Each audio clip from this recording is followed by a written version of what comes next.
G'day folks, and welcome to World of Tanks with the Magnificent Margon. Oh, I haven't actually hit unpause, my bad. Today I'm going to do a video on the T28 prot to a certain extent. Also covering the fact that Kaz is actually, as you can see over there, zoom out, let's zoom out and zoom over to him, has actually got a Ferdinand. Oop.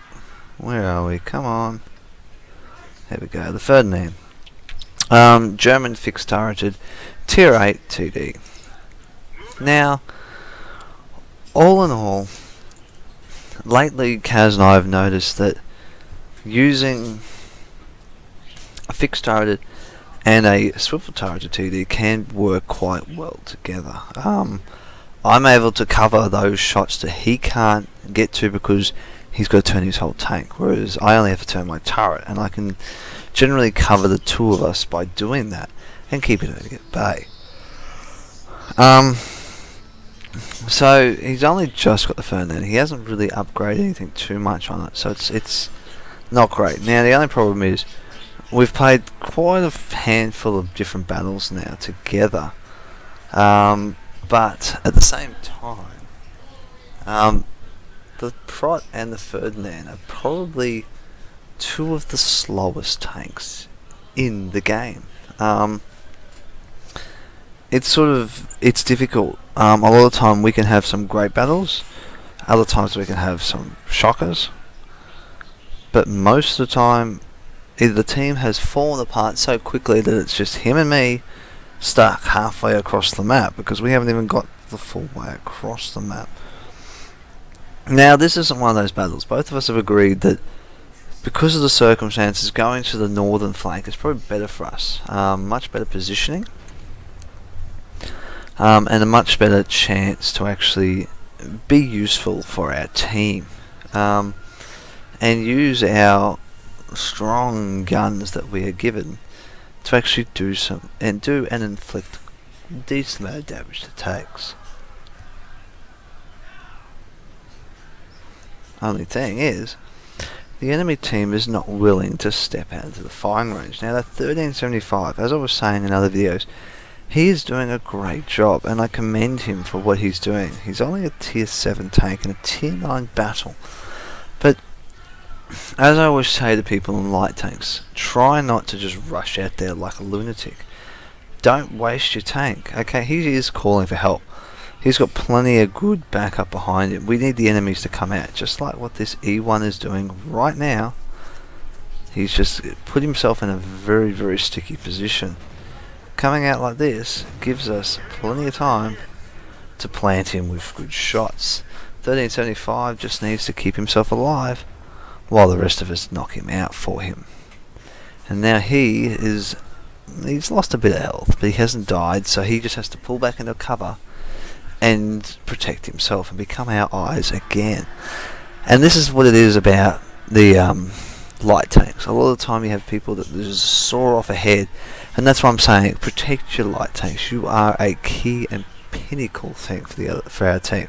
Just like the WZZ132 here, he is actually doing a great job scanning too. He's sort of keeping our 1375 in check, and our 1375 is keeping him in check. The only thing is, we've got to make sure we can cover him and cover this position behind him. We don't want him to get into too much trouble. Now it's great because Kaz is over on my right there, so he's sort of spotting things coming up, and now he's taking shots from the IS-8. I was hoping that WZ would come up. I really was. I'm not given a lot of opportunities in this game to actually throw this gun around like I love doing. It's interesting enough, this tank, and this gun is quite good. Now okay, I've paused it deliberately now. Technically I would probably take a shot right now. I didn't actually take the shot, and I don't know why. You just look at the shot. It is a perfect shot. and I hesitated, and I don't know, I didn't take it, and I probably would have detracked the 29 more than anything. I could have possibly done damage to him. I'll never know. It was sort of one of those shots that popped up, and I wasn't ready to click the mouse. I think it was more or less a frozen moment where you just sort of like, oh, do I take it? Do I not take it? And I just couldn't take it. I just didn't feel right, and I thought, I don't want to waste a shot. There's no point in wasting a shot. I keep bobbing my gun up and down too to check that IS-8 has come around the corner, because I don't really want to be in a position that could be exposing my tank. And as you can see, town is pretty well under control down there. There's only an IS-3 left down there, which the Tiger II does shoot up the rear of him. That gets some lovely butt sex, as it's called, across that bridge. The T-54 is keeping the Borsig, and I think it's the Ag Tiger in check. He's just sort of spotting them, keeping their whereabouts known, which is good. And that's what he is, a medium tank. At the same time, he is playing a very critical role there. If he dies, we lose sight of where those guys are. And potentially they could just walk straight up that centre area and do damage to us. Now, this is the shot. And it bounced. I know, I've just gone, oh, I shouldn't have rushed that one. That was silly. So I've pulled back a bit to protect myself from the IS-8, hoping this T29 rolls around the corner, but he doesn't. I aim for the IS-8's lower panel there. Fortunately, he pulled back, which only gave me a ricochet point on the side of his tank. And now I'm a bit divided between two different shots. Kaz is still alive. The Ag Panther is still alive. The 1375 is still alive. Kaz just planted the 29 for a good shot.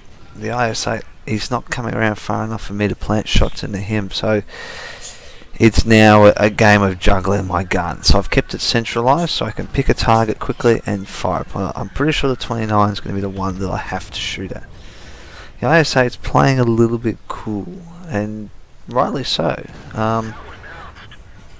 That was just a shame. We just got another point. But because Kaz is down, it means that this IS-8 can push up and know that he's only got me and the other Panther left. Plenty of good shot on the 29, he's taken out. Now, we can't exactly help the 1375. He has to battle that 71 by himself, which he does quite well at, mind you. Uses his speed to get away, gets around. The only thing is, he's running towards the IS-8. Zips off. Ooh, he's been detracked there, that's unfortunate. But the IS-8's pulled himself out of a very dangerous position, allowing me to plant one brilliant shot on the side of him. Sacrificing my Yag Panther is the only disappointing thing. Kaz has then told me, get out there, Jeff. Kill him. Finish him off. And that's exactly what I did. So take your time, because it could be a hairy shot, and you don't want to bounce at a critical point like this. Now, the WZ has actually fled from its original position. As you can see, all the green dots there. I would have said that possibly what he's done is he's come up and around somewhere this way, quite possibly, to get to our cap circle. Because there's no one in the centre. These guys have all pretty well come up this way around the map, allowing for him to have the flexibility to get up here, sneak around, and attack our circle. So I've thought, you know what, I'll come this way. Hopefully the Tiger II goes this way and cuts him off. I actually thought he may try to come up this way, flank around behind, thinking that everyone's going to go back this way. Unfortunately, some things don't happen those ways, and this is one of those moments. He actually fooled Kaz and me quite considerably. We both were convinced that this is the way the guy's going to go, even after we saw the cap circle light up for the split second that it did. We thought, yes, he's doing exactly what we planned. He's going to come this way. And so Tiger II ran off the opposite direction, which meant that I had to quickly swivel around. And I was hoping I wasn't too slow, which I was. But 2 seconds later, he gets spotted down in town. And what do? There's nothing I can do. That's the way it goes. But all in all, 1600 damage made. Yeah, it's not too bad. Didn't lose any hit points either.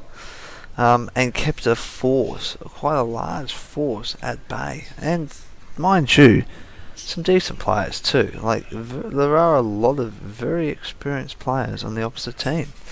It's actually very high in experience across the board on both sides. So it's not like it was a terrible team. Both teams were very experienced, and that's why it was a stalemate to a certain extent. That's the way it goes sometimes. But anyway, I'm now going to take you over to one of my favourite, but a tank that I haven't played a lot in. I'm only playing it for one reason, and I'll tell you when I get there.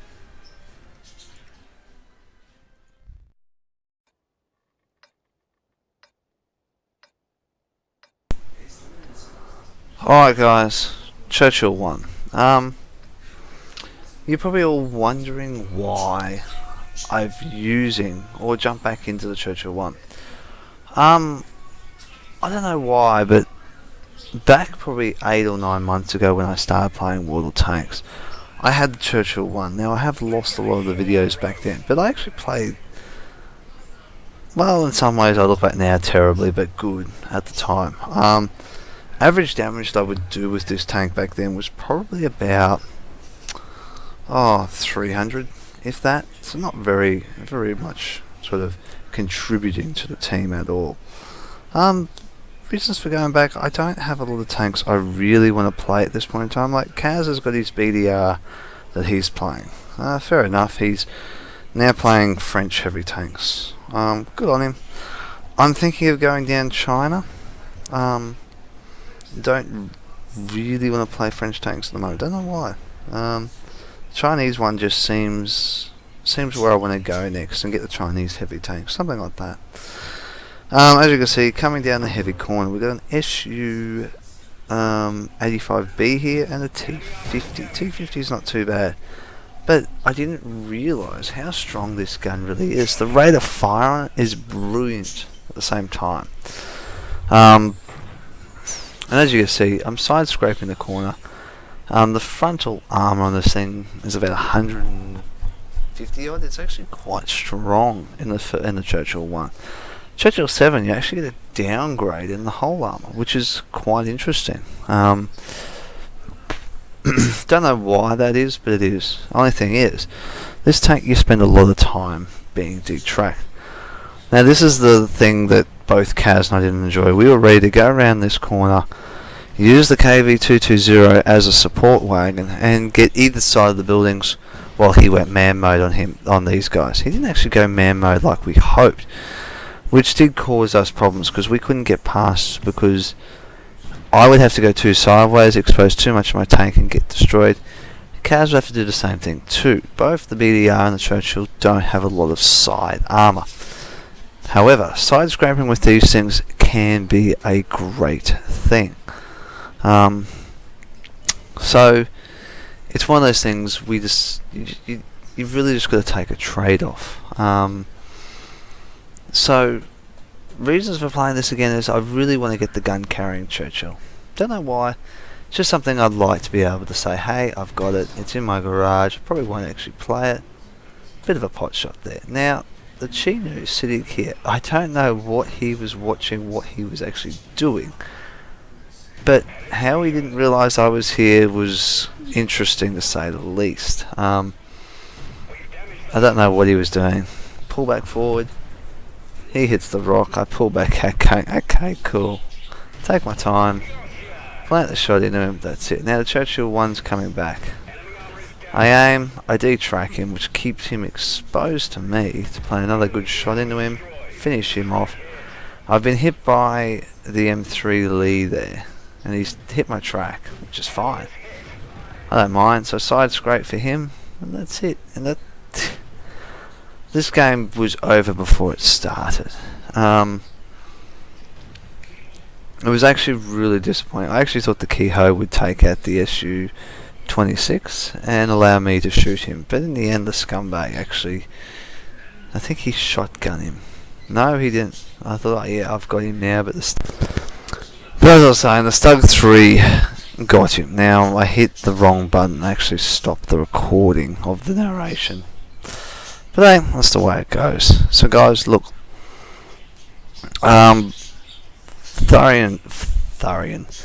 thoroughly enjoy playing the Churchill I. It is a great tank. It's teaching me a lot. And I've got no complaints about it now. Back in the old days, I raged about this tank for hours and hours and hours. But now, it's grown on me, and I enjoy it a lot. And I strongly do recommend, if you ever get the chance, go down the British heavy line. You might find you like it as well, like I have, now that I've played them all the way up to tier 10. But guys, outside of that, happy hunting. I'll catch you on those battlefields.